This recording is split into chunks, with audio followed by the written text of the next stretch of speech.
Hola, ¿qué tal, mi gamer? Hoy sí traigo un tema emocionante y muy esperado. 5 años ya desde el primer anuncio de Path of Exile 2, pero la espera terminó. Ya tenemos la confirmación de que el día 6 de diciembre, dentro de unos pocos días, comienza el acceso anticipado a Path of Exile 2. Y no es un acceso anticipado cualquiera, son 6 meses de acceso anticipado. O sea, ahora les voy a explicar los detalles de cómo hacer este acceso, pero además del Path of Exile en sí, vamos a hablar un resumen de las clases que va a tener este acceso anticipado, porque no es el juego final, aunque sí es un juego muy grande ya el acceso anticipado, con las habilidades, el sistema de crafteo, el árbol, el endgame, la campaña, todo. Vamos a ver todo esto acá de manera resumida para que determines así si te vale así la pena acceder a este acceso anticipado. Quiero comenzar hablándoles de la campaña que nos prometen 25 horas de juegos iniciales para este acceso. 25 horas de juego es bastante para terminar la campaña. Dicen que la más inmersiva hasta ahora que ha tenido comparado, ¿no?, con el juego anterior. Y esto nada, nos lleva a un mundo oscuro, no es spoiler ni mucho menos, pero nada, una corrupción que fue controlada por mucho tiempo, ahora ha sido liberada y pues muertos vivientes, los monstruos ahora mutan porque hay una especie de parásito y demás. En las imágenes pueden ver algo, pero lo mejor no es que la campaña va a servir solamente para llegar al endgame, sino que realmente hicieron un trabajo de diseño en cada área, hacer un área única con sus propios desafíos, con cofres, mercaderes ocultos, secretos. La narrativa es bastante interesante y el diseño visual.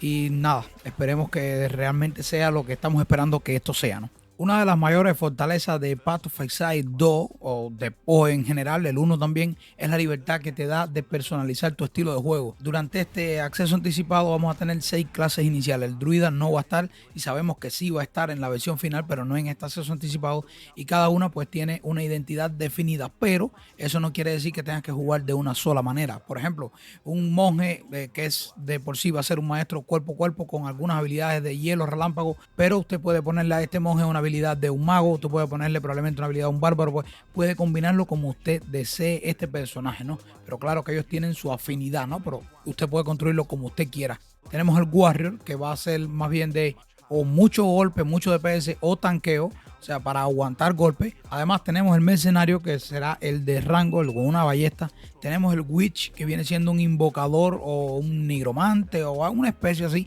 un invocador por excelencia, que va a controlar hordas de muertos, lanzar hechizos, en fin, es un nigromante por decirlo de alguna manera, pero bueno, acá es un witch, un brujo. Y el sorcerer, o sea, una hechicera clásica, que lo normal, fuego, hielo, rayo, como todo mago que se respete en un juego de RPG. Pero como les comentaba al principio, las habilidades no están limitadas a una clase específica, por lo que puedes usar perfectamente una maldición del brujo en el mercenario y así combinar las habilidades como tú quieras. Hay un total, esto sí, de 120 habilidades activas en total en el juego, todas personalizables gracias al soporte de gemas, que puede añadir efectos únicos a los ataques. O sea, te tiene una habilidad que existe de esta manera para un bárbaro, pero encima de eso puede hacer que esa habilidad, digamos, pueda llevar fuego, puede llevar hielo, pues entonces es de la misma habilidad se deriva también otro conjunto de habilidades porque puedes modificarlas. Entonces es un montón de habilidades las que podemos utilizar. Y dicho esto, el árbol de habilidades pasivas regresa, ¿saben?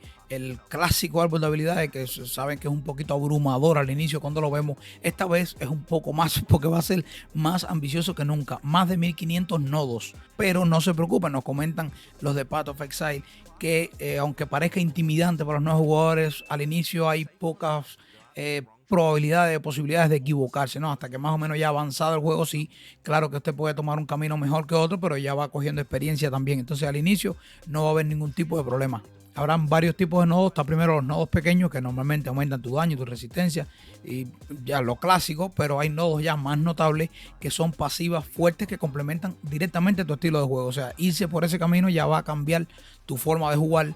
Hay piedras o llaves como runas, algo así también, que van a tener pros y contras, depende de cómo se utilicen. Por mencionar el ejemplo que ellos nos dan, tienes una habilidad, le vas a poner esta runa, ok, que va a hacer que ahora el daño que hagas se convierta en mana, pero te va a bajar la regeneración de mana de ese recurso por defecto. Entonces, o sea, tiene un beneficio y un contra, y tú ahí valoras si te conviene o no. Pero si esto les parece poco, vamos a tener ascendentes, que en otras palabras son especializaciones. Por poner un ejemplo, el Warrior, que es clásico, ¿no?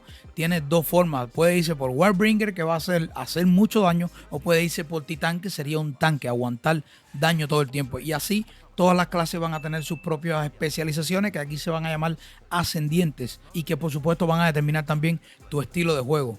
El endgame, ¿ok? El endgame. Aquí es donde PoE, según los desarrolladores, más va a brillar. El Atlas, que aún no se conoce del todo porque no lo hemos podido probar de primera mano, pero es un sistema infinito que actúa como el corazón del juego. Con más de 400 tipos de monstruos y jefes, cada mapa es único. Esto parece, no sé, una especie de mapa de estrategia. Podrás personalizar estos mapas con piedras para aumentar las dificultades de estos mapas y las recompensas. Ahora, la parte más importante después de todo esto, y es el acceso anticipado. ¿Cómo tengo el acceso anticipado? Bueno, se obtiene apoyando a los desarrolladores con un valor en dólares, ¿no?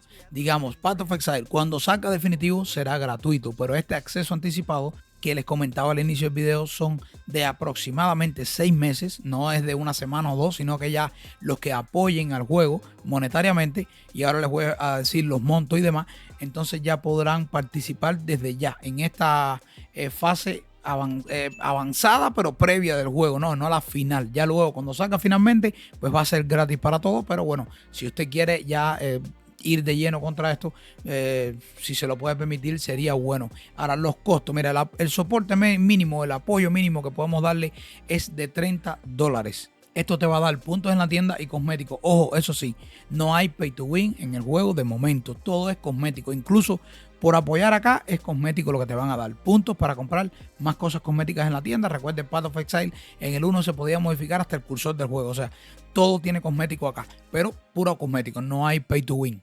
Y les decía, va desde $30 el menor hasta $480 si quiere aportarle. Usted con 30 ya tiene el juego y el acceso anticipado. Con 480 o hay varios packs intermedios, ya te mandan un pullover, una playera, te mandan un librito también de Path of Exile. Ya son mercancías físicas que te mandan también a tu dirección llegando a ese aporte, ¿no? Y bueno, una cosa, si eres jugador de PoE 1 y has invertido en el juego en cosméticos durante todo este tiempo, 480 USD, ya automáticamente vas a tener el PoE 2 en tu biblioteca para que puedas descargarlo ya cuando se esté aproximando la fecha del día 6 de diciembre. Entonces nada, mi gente, de manera de resumen, el PoE 2 no es en sí solamente la continuación del PoE 1, sino que es una expansión masiva que va a redefinir totalmente el género. No sé si me dejas en los comentarios qué clase te gustaría a ti jugar. Yo de momento no me decido del todo, probablemente el Warrior. En este tipo de juegos suelo jugar mucho Warrior. Pero dime tú qué piensas de eso. Y si te gustó este resumen, como siempre, déjame un like, suscríbete al canal y nos vemos en un siguiente video. Chao.